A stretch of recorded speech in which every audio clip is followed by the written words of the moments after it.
When Pasadena, Texas police were called out to a shooting, August 8th, 1973, they got more than they bargained for. There at the scene was a young man named Elmer Wayne Henley Jr. and two of his friends, Timothy and Rhonda. The victim was a man named Dean Corll, and the shooter was this 17-year-old boy, Henley. What police learned from Henley is that the deceased man, Dean Corll, ran a serial killing operation set up, structured, and streamlined. Corll was the boss, and there were two boys who were his apprentices. On our last episode, we did a deep dive into who Dean Corll was, who he was, where he came from. We talked a little bit about his two accomplices, Elmer Wayne Henley Jr. and David Brooks. On these next two episodes, we're going to talk about the important people in this story, the boys, the victims of the Houston mass murders.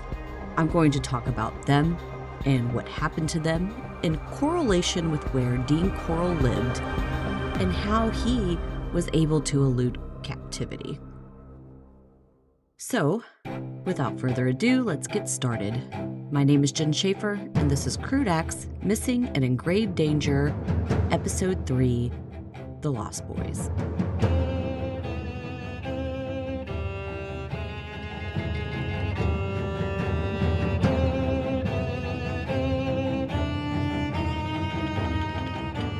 "18-year-old Jeffrey Conan was a quiet and mild-mannered kid. He was very smart, graduated at the top of his class at St. Thomas High School, a college prep school here in Houston, and he was in his first year at the University of Texas in Austin. This guy was adorable. He was a good-looking kid with blonde hair, blue eyes, and a nice smile. The kid had everything going for him, with a bright future ahead of him. That is, until September 25th, 1970. That day, Jeffrey hitchhiked from Austin to his hometown, Houston, and by 6:15 p.m., he made it all the way there safely. He was dropped off at the corner of Westheimer Road and Voss, a busy area of Houston that's right down the way from the Galleria, which would actually open a few months later.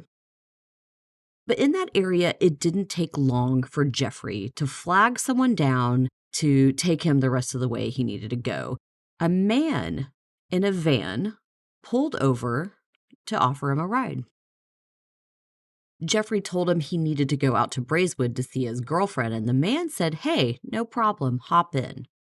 And the boy did, and off the two of them went. Little did the teenager know that he accepted a ride from a soon-to-be sadistic serial killer named Dean Corll. Dean, at the time, lived at the Yorktown Apartments at 2530 Yorktown in Unit 473. That was a stone's throw away from the Galleria. Dean told Jeffrey before he could take him home, he needed to stop at his apartment, which was right there. So they pull up, and he parked. And once they were there, he said, "Hey, would you like to come inside, have some beers, and smoke a little pot?" And Jeffrey thought, hey, what the heck? This man seems nice enough. So Jeffrey, willingly and without fear, entered the Candyman's lair. While they were there, everything was fine at first. The two of them had a few beers, they chatted, everything was great. They sat on adjacent sofas. But eventually, after a few, Dean Corll made his way next to the boy on the sofa. And then he finally made a pass at him. Jeffrey rejected him, and this angered Dean. Ever since his mother left in 1968, it seemed Dean's anger was swelling and swelling harder and faster. So when he rejected him, Dean Corll struck the boy. He hit him so hard, and then he senselessly beat him into submission. He held him down, and he sexually assaulted him. And then while doing so, he was choking them. He was choking him so hard that he choked the life out of him without even realizing it. At least that's what's theorized. It's theorized that Dean didn't mean to kill his first victim, Jeffrey. But when he realized that he did, it didn't upset him. It didn't sadden him or scare him or even induce anxiety. It instead calmed him. The persisting anger that was inside of him finally subsided after he did what he did. So here he is at his apartment. Dean has a dead boy there.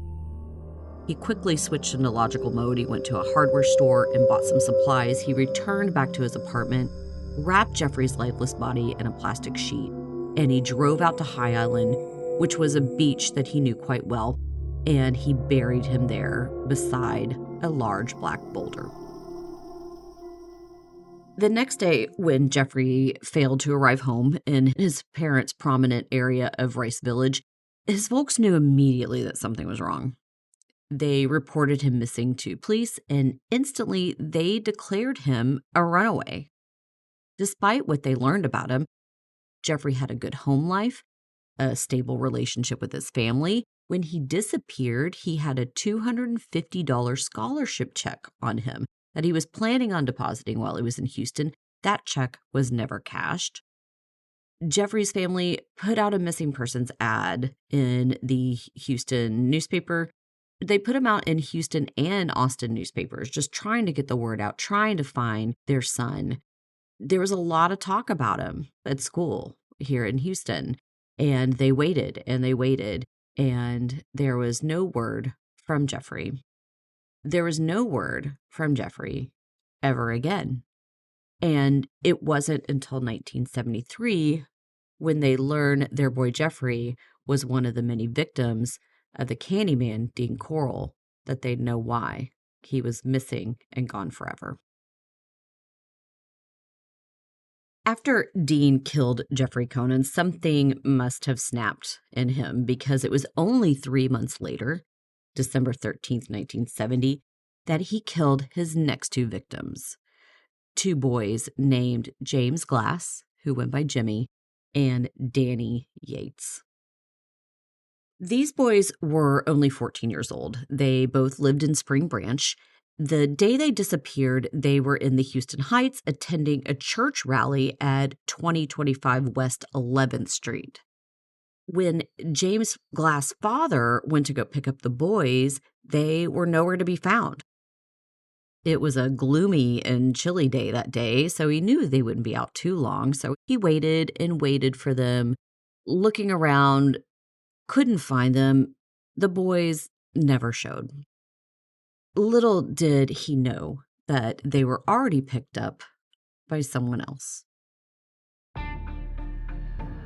At the rally, a man had been looming and leaning against his white cargo van, surveying the crowd that was mostly teens.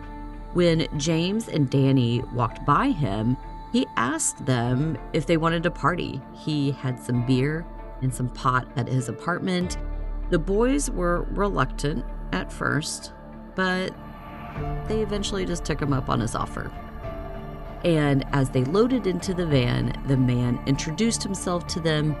His name was Dean Corll. So this time, Dean knew what he wanted to do.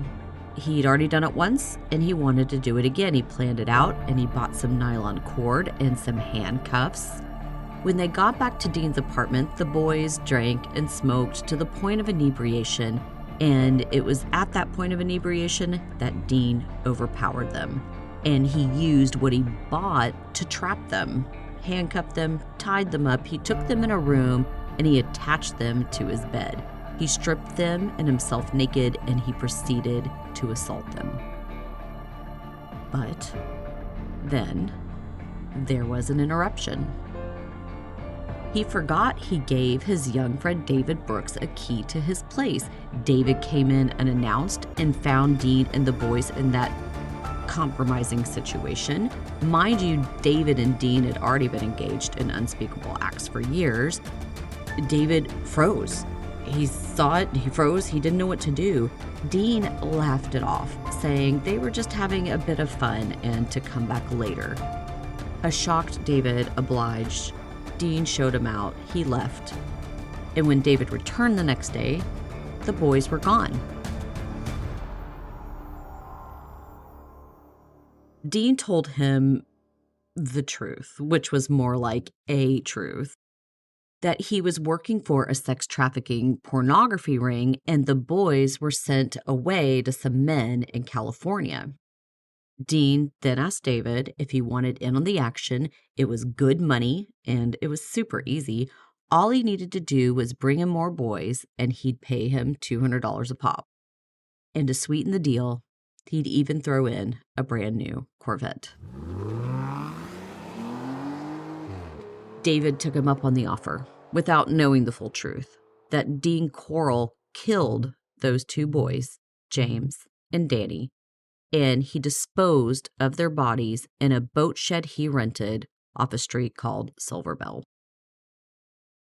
After the new year, Dean Corll decided it was time for a move. So he packed up his things at the Yorktown Apartments and he relocated to Place 1 Apartments at 3200 Mangum Road in Oak Forest.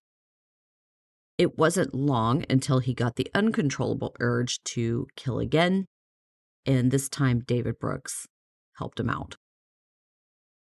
On January 30th, 1971, two brothers, Donald and Jerry Waldrop, they were 15 and 13 years old respectively, they were walking to Merchant Park bowling lanes on 901 North Shepherd from a friend's house off 12th Street in the Heights. While on their way there, an older boy named David Brooks pulled over in a brand new Corvette, and he asked them, hey, how about instead of going bowling, they come with him to a party that was at an apartment off Mangum. The boys, excited to be included and to take a ride in a Corvette, took him up on it. They hopped in, they squealed off, and off they went to Dean's place. When David Brooks brought in the boys, Dean was excited. He liked them young. He paid Brooks the money he promised, but when David stuck around, he got more than he bargained for. He got the whole truth as to what Dean was doing. That is when they did the unspeakable things that they did to the brothers. They were assaulted and they killed them and then they buried them. After Donald and Jerry failed to return home, their dad, Everett Waldrop, reported them missing to police. He told them he thought something bad had happened to them because the boys were inclined to take rides from strangers, and supposedly they were hanging out with some sketchy men, including a man named Roy Ames, who we'll talk about later in the season. The brothers were Houston Heights boys. They lived off 904 and a half Tulane Street. Donald, the oldest, dropped out of high school and wanted to become a carpenter like his dad. Jerry was only in junior high school, and he went to 8th Avenue School off Yale Street. Donald had run away from home before, so police thought it was a safe bet to just declare them both as runaways. They put very little effort into finding them, but their mom and dad knew they didn't run away. They could just feel it, the way that parents just know. And sadly, their gut was right.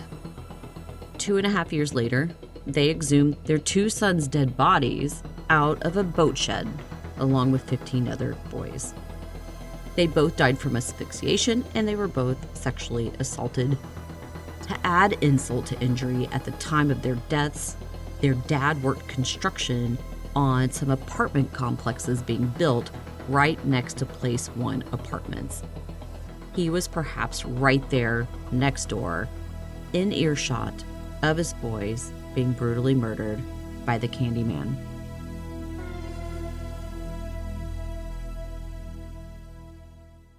On March 9th, 1971, 15-year-old Randall Harvey was last seen by his family riding his bike towards an Oak Forest gas station where he worked part-time as an attendant.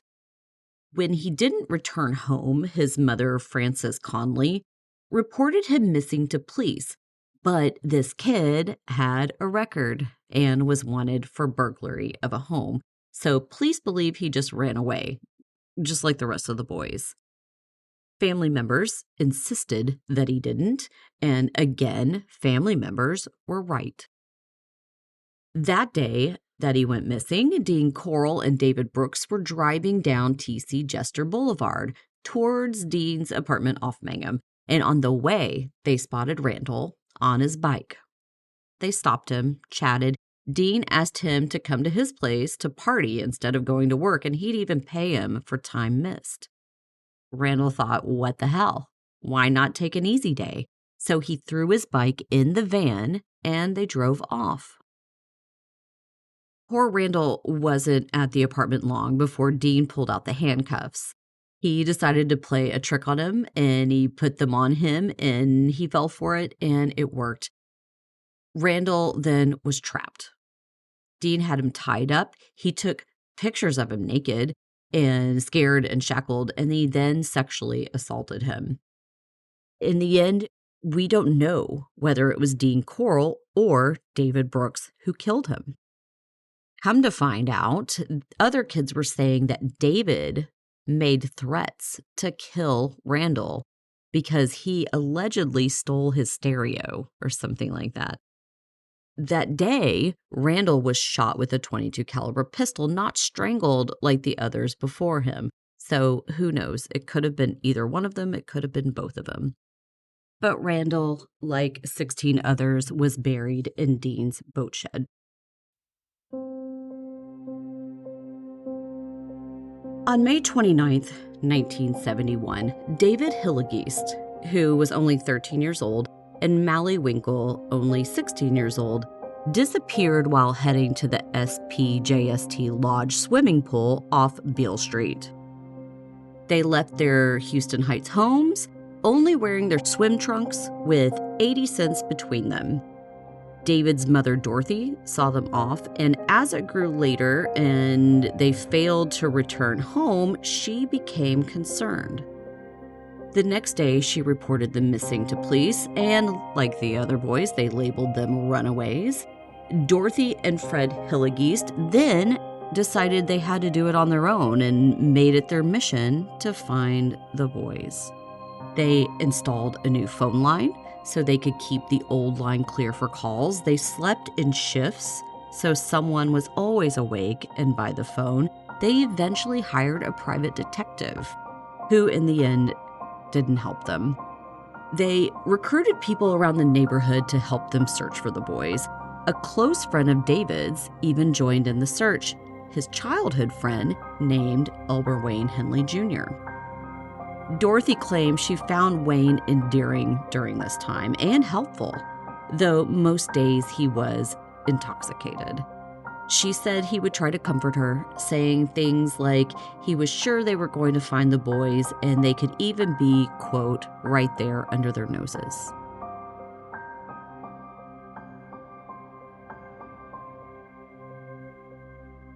Mally Winkle's mother, Jerry, also looked for the boys day and night. She was a single mom with 2 sons, trying her hardest to make it work. Mally was her oldest. Years prior to Mally going missing, he and his mom, Jerry, both worked at the Corll Candy Company factory. Jerry even told detectives Dean was a super hard worker, the lights were always on at the candy factory late into many nights, and that Dean was always there working. The families of the boys would often get together to talk about ideas and leads, hoping to find clues or to come up with theories about their disappearance. They found out through friends of friends of friends that the boys were last seen climbing into a white Econoline van, a van that had been circling around the neighborhood, but no one could recall who it belonged to. Dorothy Hillegeest also recalled a time a few years back when David and Mally disappeared, and when they finally showed up, David told his mom he and Mally had been hanging out with the man who owned the candy factory on 22nd Street. He told her that kids hung out there all the time and it wasn't a big deal.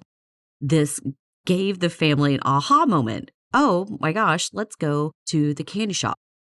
So they go out there, but they realized it had long been closed and another business had already moved in. The Hillegeest gathered all the information that they could, reported it to the police, but sadly, as we know, nothing ever came from it until August 1973. Both of those boys, David and Mally were pulled out of the boat shed on Silverbell. So this is what happened.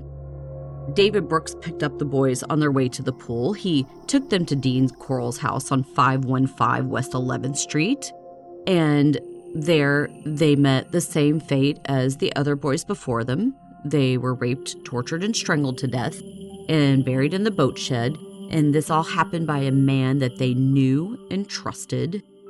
To one, he was an employer, and to the other, a big brother figure. He is, of course, the monster that we all now know him to be.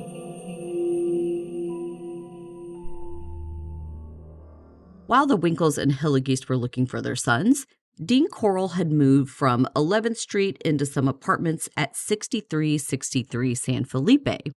And it is there, on August 17th, 1971, a 17-year-old boy named Reuben Watson Haney met his demise. Reuben lived with his grandmother at 2301 Alamo in the Heights, about a mile away from the Hillegeest and Winkles. That day he went missing, he told his grandmother he was going to see a movie, The Omega Man. It was half price on Tuesdays at the Houston Heights Bioscope, so he went ahead and went out there to go see that movie. I read in Barbara Gibson's book that his mother is the one who reported him missing, and she told police the last time she heard from him was at 9 p.m. the day he went missing. He called her, and he told her he was going out to Brenham, Texas, with some boys to play in a band, and that he would be home in a couple of days. Those days would pass, and Reuben was never seen again. This is what we know. David Brooks was also at the theater that day to check things out. He saw Reuben and invited him to a party at Dean's. He agreed and hopped in David's Corvette, and he took him to Dean's apartment where Dean, for lack of a better phrase, did his thing. Dean and David later buried Reuben on the beaches of High Island. That fall of that year was quiet. There was a lull in disappearances. I believe it was because Dean had an ongoing medical issue with a hydrocele in one of his testicles that flared up and needed healing. But it was during this time that he met Elmer Wayne Henley Jr. We know the story. David brought Wayne to Dean, perhaps to be a victim, but then Dean decided to, quote, hire Wayne for his operation instead. He told him, like he did with David, he was abducting boys and shipping them off in a sex trafficking type ring, something that Wayne called white slavery to the press. It wasn't until February 9th, 1972, that Wayne would help him land his first boy. Dean and Wayne were driving around in his infamous white van when they saw on the corner of 11th and Studewood a dark-haired teenage boy who was hitchhiking. They pulled over and invited him to hop in, that they were going to take him to a party. The teen agreed and hopped in. The apartments were either at the Citadel Apartments on 1016 East 7th Street or at 915 Columbia Street.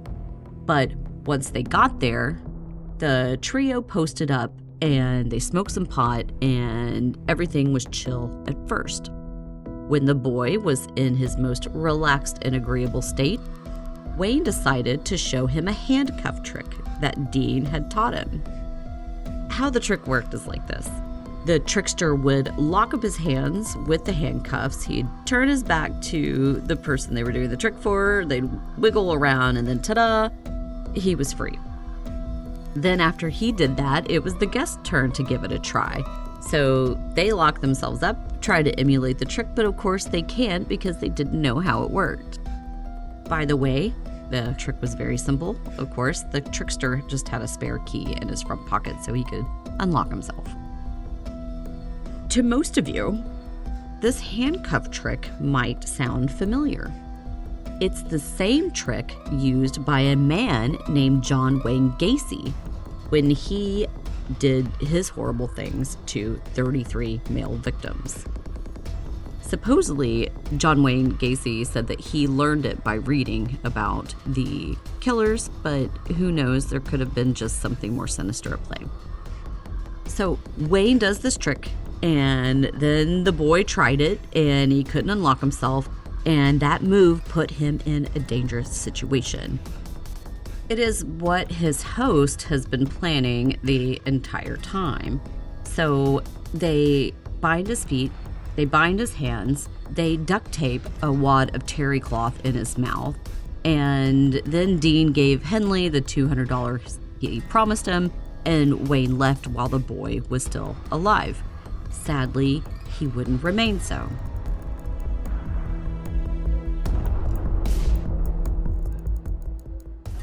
Who this boy was, how he died, and where he was buried remains a mystery. There are still unidentified remains, and many doubt if all the bodies of all the victims had been exhumed. We'll talk about that more, the unidentified and the uncovered remains, in a future episode. But this boy is one of those people, and I read about him most in The Serial Killer's Apprentice. So if you want to look into that, there's a little something for you to research. But this is going to lead us to the last victim I have time to talk about in this episode. And it's a boy named Frank Aguirre. On March 24th, 1972, 18-year-old Frank Aguirre disappeared after leaving his job at the Long John Silver on Yale Street. Frank's family lived on 28th Street in the Houston Heights, close to the other boys who had gone missing. Most of the boys who went missing grew up together and hung out in the same circles.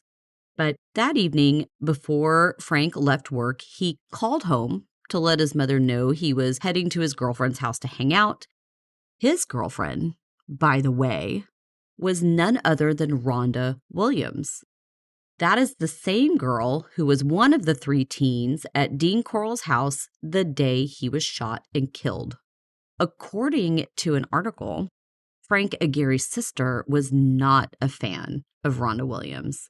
She told reporters that she'd known her since the 6th grade and to not believe a word she says. She also called out Henley in this article, who was Frank's supposed friend, and how, while helping to, quote, find Frank, Wayne instead threw all the posters and the flyers that they made in a ditch instead of hanging them up. So, of course, we know why he did that. The evening Frank disappeared, Wayne Henley showed up to his work, asked him to come to a party. Frank followed him in his 1967 blue and white Rambler. They went out to Dean's new address at 6116 Schuler Street, which is in the Washington Corridor area. While they were there, second verse, same as the first. They smoked pot, they hung out. Wayne even did the handcuff trick on him, and when Frank fell for it and he was locked up in the handcuffs, Dean attacked him. According to Wayne, he tried to make Dean stop, but Dean told him that if he didn't cooperate, the sex trafficking / child porn syndicate that he was a part of would kill him and his family, and that he had no choice but to do it. Dean got his way and did to Frank what he did to the others.